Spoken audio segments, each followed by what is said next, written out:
Today's the day. You guys have got your vehicle. We're now going to show you the rest of this video on everything else on the vehicle. Please, if you need to ask any questions, please don't hesitate. We'll be more than happy to show you. And I hope you guys have a fantastic holiday.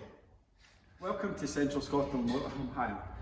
Today I'm going to show you around about one of the motorhomes and show you how to work it. I'll try not keep you here too long because I know you guys are excited to go on your holiday, and I'm as quick as I can, but let's go and we'll get you shown round about.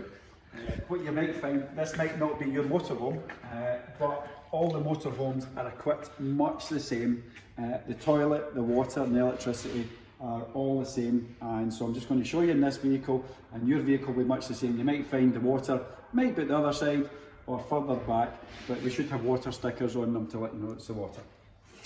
First thing you should do when you get to a site, obviously is pay your fees at the site and then nip to the water bay and fill up your water. It's the first thing you should do on site. Simply key, it's part of the ignition key, turn and open it, take the key back out, which is really important, because if you're filling up and you leave your key in here, the water, when it overflows, could run into the key, and that's not a good idea because your van might not start digging. Anyway, once you've connected up the other end of the hose to the water pipe at the site, we've got this wee system here to get on and off here. But what to do, fire the hose in, turn it round about to try and make the whole hose go in. It's a wee knack to it, there we go. So push it all the way in, and then you can turn, obviously, the tap on, turn it on here and fill it up, and you'll know when it's full when it starts to overflow. And obviously when it starts to overflow, just switch it off at the top of the pipe here, and obviously take the tank off, put the cap back on, and then lock it up. Okay. Second thing you get to do when you get to a site is obviously get your pitch, and once you get onto your pitch you need to level up your vehicle. One of the things we do is we have the levelling chocks. They're generally located in these vehicles just behind the cab. There's a small box here, and you open that up and you use these vehicles to get your vehicle level, because you're not wanting your eggs or anything or cups to start sliding off the table. So we'll get two of these, and whether it could be this side or at the front or at the back, get yourself level and you're almost ready to go. Thirdly, you've got the electric on site. Plug it in to the socket in your vehicle. Some of the vehicle sockets are actually at the other side, at the passenger side of the vehicle. Once you plug this in, go to the box where the other end of the extension is, and you might find there might be a wee fuse or a wee flick switch to flick the switch to its on. And one of the reasons you'll know it's on is inside at the control panel, it looks like a wee tulip, and if that light's on, it means there's electricity coming through the site. Now we've established we've got water, we've now got the vehicle nice and level, we've now got the electric on. If you have electric on your site, some sites don't actually have electric, but pretend we're on a site with electric, so we've got electrics in. And now to get into the gas box to turn the gas on. Key in, give it a wee turn, and you can see it pops out. Turn the key again as if you're going to lock it, and it just means it's easier to lock the cupboard at the end of it. Open it up, and then we go to the gas. In here at the gas, we have two bottles. We generally run the vehicles with two bottles. What you might find, this gas bottle might only be quarter full. If it runs out during your vacation, simply change the bottles, take the hose off here and put it onto here. To turn the gas on when you get to the site, turn it anti-clockwise, and that opens the bottle up, and there's a wee lever here, and that should be straight up and down, and that means it's open, letting the gas go through. Straight up and down. To close it, that's it in the off position. So we're now at the site, and that's you ready to go to get into your vehicle and get it up and running. The other thing I'm going to tell you while I'm at this position just now, if you needed to change the gas bottle, this nut here turns clockwise. It turns opposite from a normal nut and bolt. So turn it clockwise, take it off, remove the safety cap here and your spare bottle, it also turns clockwise to take this wee spare cap out, put the hose back on, and tighten it up anti-clockwise, and that's you got your bottles changed. One of the other things while we're here as well, never drive the vehicle with the gas on, even though you're moving it like 10 feet just to get your van level. It will knock your heating system off, and you might end up having to reset your heating system. So at this point, again, if you're going to turn it off and turn it clockwise to turn it off. I'm now going to show you the toilet cassette. It's quite simple to work. Put your key in, turn, push in, and push the top button, and it opens up here. Inside here you've got a cassette. It's a tip for cassette, and inside here we also put pouches with it's like dishwasher tablets. You drop one of these into the bag, but I'll show you in a minute. Anyway, to take it out, the wee lever under here, the wee blue lever, as I say, all the vehicles are the same. Lift it up, and if this is stuck and it's not coming out, don't try and pull it out hard, because what it means is the toilet is in the open position inside the vehicle, so you would need to close the wee flush, and then this should come out very easy, just like that. As I say, if it doesn't, you need to go inside and close it. So we've now put the box out, and to empty the box, turn it that way. Oh, it's a new one. Open it up, and on site you usually find there is places for disposal of all the boxes.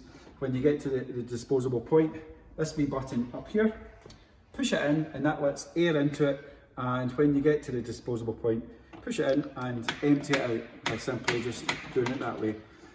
Usually at the disposable points as well, there's usually a tap.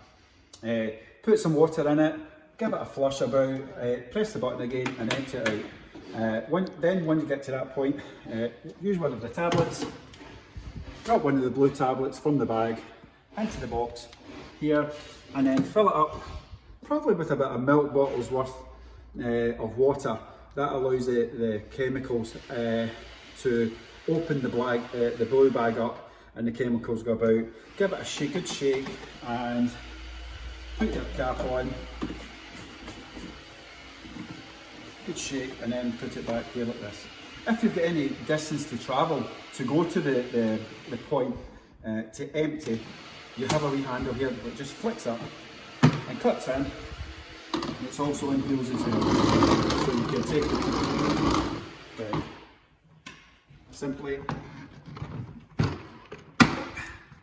and it clicks right back in there. And that's you almost ready to go. These wee arrows I've got on here just now, it was just in case any customers found there was an issue with these caps. The arrows must point to each other, and as simple as that. And that means that the toilet is ready to slip straight in. So again, just put this in there, and then you've got your bag of chemicals. There's usually a wee point inside there. Stick it in, and one of the most important things is the toilet cassette must be returned nice and clean. Please fill it up with just the wee bit of water I was telling about, and put the tablet in, mix it up, keep it nice and fresh, but please have it nice and clean for us coming back, because it's obviously for hygienic reasons, COVID reasons, etc. Thank you very much. On the Zefiro 696, the grey water release valve is underneath the gas box. Under here you find a handle, just pull it and it releases the water, and simply push it back and it closes the grey water tank. Now you'll find that most sites have a station where you can empty your grey water, but if you find they don't have a station that you can access or empty your grey water, what we tend to do is wait till you go out in the road, and once you're out in the road is pull your handle and run with the handle and the grey water tank open all the time, and that just releases all the grey water out if you can't get access on site. All the vehicles are actually fitted with Cycle X, and I'm going to show you a quick explanation how to use them. What to do at the top is slacken these off a wee bit so that they can lift up. At the back there's wee handles as well. Just turn them anti-clockwise, lift these up, lift them up, and then you've got the red strap here. And this is a wee extra strap on just to hold things together. You've got to open up like this and simply bring it down, and you've got these on here. Press the red button here and it undoes. Same at the other side. That goes through the wheel spokes. Stick it back through, ratchet it till your cycle's in place. And depends what bike it is. It's on the fourth one here. It'll be this one probably. Again, press the button here and bring this out and ratchet it onto the frame of the vehicle, the bike. Put it back in and plug it in, and that's it. Pretty solid. With each bike, as you can see, it's a 4 bike rack. Clip them all on and make them nice and safe. And last of all, again, put the strap round the bike and the bike rack itself, and that's you. To put it all back together again, obviously take the bikes off, back up, and it simply clips in here, clips in, bring these down, tighten them back up, and that holds the cycle rack from moving, etc. Just tighten them all up. And again, you get a wee extra safety precaution. Put the red strap on, and it comes, and simply buckle it through and ratchet it back up. And that's it, and then give it a wee tie off at the back here just so it's not hanging down, etc. That's it. All the roller team vehicles we have are fitted with these locks. You'll find them all round about the vehicle, so I'm just going to show you how to work these locks on this one.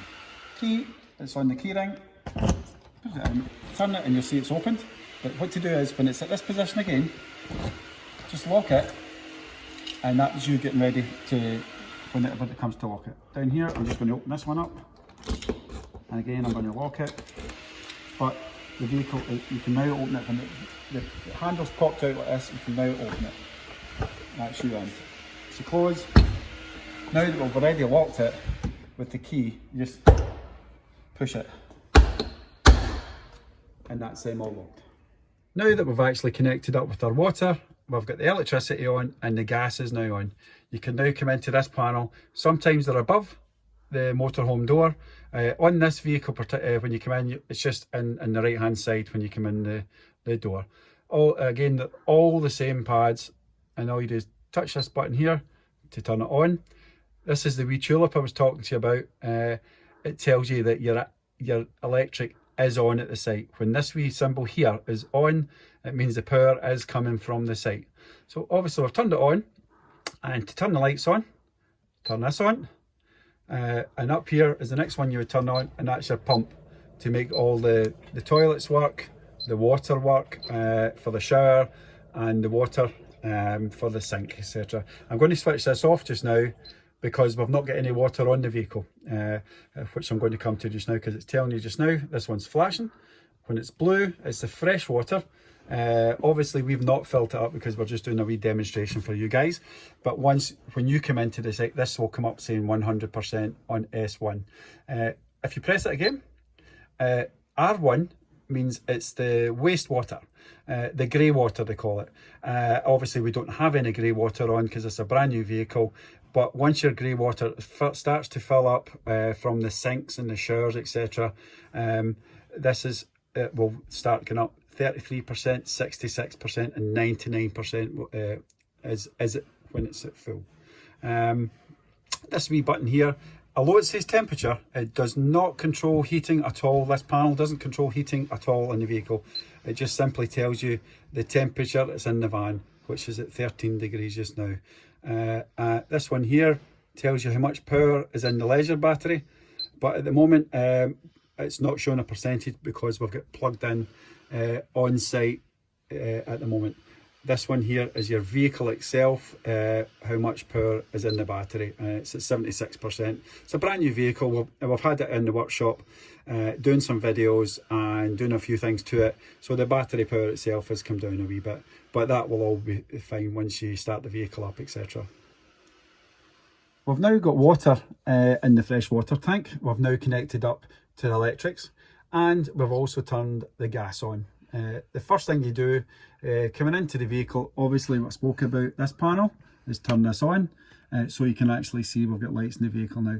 The next thing you need to do is the heating control system. This heats up the hot water and your central heating in the vehicle. To turn on, push this button, simply turns on, let go, push it again, and with these 4 symbols. The symbols down the bottom, I wouldn't bother too much with these. It's these ones up the top we need. The first thing you do when you come into the vehicle, you see them all flash, the motorhome flashing. Turn the knob till you get to the gas and electricity. Click it. This is you now, and it's telling us just now that we are on electric 2. But if you're actually off-site while camping and we've not got electricity, you need to be on gas, so you would simply click gas. Because that's your only source. But if you're on site and you have electric, simply go back in, change it to EL2, and that means you're running off the electric from the site, which we recommend running electric if you've got electric on the site. Again, if you're while camping, simply go into this, and it must be on gas before you do anything else. But I'm going to put this one on to electric as we've got hooked up just now. I'm going to change it to EL2 because we've got the connection on site. So we're on EL2. Now turn the knob till we go back to the motorhome. Give it a click. As you can see, it's off. Turn the thermostat up to whatever desired temperature, say up to 23 you got there, and then I want that temperature, so you push the button. Hot water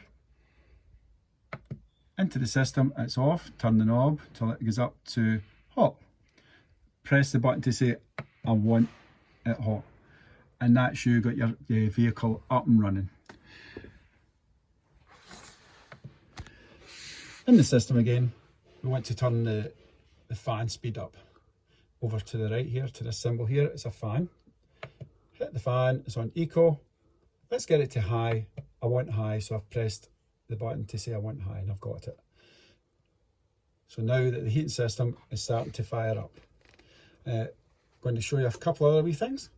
Let's take it back to the hot water. Let's go into the system. As you can see, we've got it in hot. But if someone's going to take a shower, what you want to do is turn it on to boost and hit boost. But what you will find is when you're on boost for the hot water, your heating won't work. So if you've got any problems with your heating, it's not coming on, etc., just make sure that you're not on the boost with the hot water. So again, only when you're having showers, etc.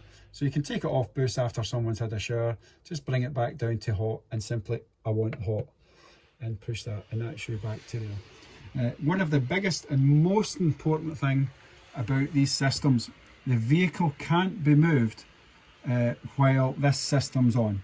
It's like a boiler, like you've got in the house. If there's something it's not happy with, it can feel the vehicle moving. If you try and move it anytime at all, and it will shut down, and it'll come up with a warning triangle saying not shut down properly, and it'll go into emergency mode, and you'll have to do a system reset. But if you're obviously going to move the vehicle after you're packed up and ready to leave the site, these must be turned down. So we'll go into the motorhome, must be turned down from 23 or whatever temperature you are at, and turn it right down, and it's to off, but you want off by pushing it, and that's you got it off. Back to the thermostat again, in here, boom, and down to off, and push it because you want off. And that's you get the system off. That means that the system is off, and to turn the whole system off, you just hold the button here, and the whole system should power down like that, like so. Recommended temperature for your vehicle, I would recommend at night time 19 degrees, because sometimes it gets really warm. The vehicles are very well insulated. Rather than getting up and down and moving the thermostat, etc., or turning the heating on and off, set it at 19, and that's a nice warm temperature. Most of the motorhomes are actually fitted with the Vision Plus televisions. The other televisions that's in the motorhomes, they're all much the same. They work much the same way, and today I'm just going to show you how to get the televisions working, because some of the kids might want to watch TV, yourself or the good lady. But anyway, let's show you how to do it. Simply remote control, pick it up and press the power button to turn it on. All the vehicles are fitted with automatic aerials, so you don't have to try and aim the aerial to a certain direction to try and get a good signal. As you can see, we don't have a signal just now because we've not tuned it in. So we're on site, we're trying to get a television signal. What I want to do is press menu on the remote control, and you'll see auto tuning at the top. Using the down arrow, bring it down to auto tuning and press OK. You'll see up here it says DTV. That's important, it says DTV. You can change the types to ATV, DTV or both. My recommendation is just pressing the right hand arrow just till it comes onto DTV, and then bring it down the arrow to the country of your language and press OK. At this point the television starts to go through and searching for channels. It starts off at channel 21. It'll take about 5 minutes, maybe 10 minutes to go right through the whole programming, and I'll come back to you in a wee minute once it's tuned in. Another thing with the television, if you actually are struggling working the television and it's not trying to tune in properly, you might find you don't actually have a signal in the area where you are. But we did have at one point a customer had the vehicle, and the previous customer had tried to get satellites and from beyond space, etc., to make it work. So if you think that there's an issue, it can't find satellites, or it's trying to get on a different satellite than it actually should, simply go into the menu, and you can see all the up the very top, all these settings. So you're going to press the right hand arrow, picture it goes through and then over at the clock, and then you'll see the square button. What you want to do is do a reset. Bring it down and do a reset to the television, and are you sure, and press yes again, and that's the television resetting back to factory setup, which will take you right back to the very beginning. And obviously just go through English, automatic standby, you're okay with that. TV connection type is DVTV, so you're okay with that. Please ensure the aerial's plugged, which it is, and press OK, and it'll automatically go back to the channels and start to retune your channels. And hopefully, if it was that the previous customers maybe would try to get other satellites from elsewhere, that will start you getting the channels again. But what you might find is you just are in an area, especially in the north of Scotland, it's a 50-50 chance whether you get a television channel or not. Every motorhome is actually fitted with a Thetford toilet system. The system's quite good. It actually can turn, depends on the motorhome. If you're needing a wee bit more room, you can turn it round, etc. This is in the closed position just now, and to open and flush, that's what you do is do that for about 2 or 3 seconds and then put it back into the closed position. Most of what I would usually tell everyone is fill the bottom up with about that much water, and to get water into the toilet, this is your button here. Hold that for about 2 or 3 seconds, water will start coming in, and stop it, as I say, when it gets to about there. So that's you got your toilet ready. It just stops any smells, not that there is going to smells come through, there shouldn't be anyway, and that's you got your toilet like your house. So to use the toilet, simply do your needs, and once you do your needs, please close the lid after you, because one of the things I was finding when you're leaning down to flush the toilet, sometimes you can get splashback, and the last thing you want is getting splashback. So keep the lid closed, open it up, and that's it flushed away. Give it a wee flush there for 2 or 3 seconds, close the box, open it up, and press the wee button again here and fill it up with about that much water just at the bottom. When the system is full, at the back here, it's like a wee green light at the moment, and it generally turns a pinky reddy colour when the box is actually getting full. My recommendation is keep an eye on the box. Watch it doesn't get too full, because when you come to empty it, it could slush about everywhere, and the last thing you want to do is get in a bit of a mess with the toilet.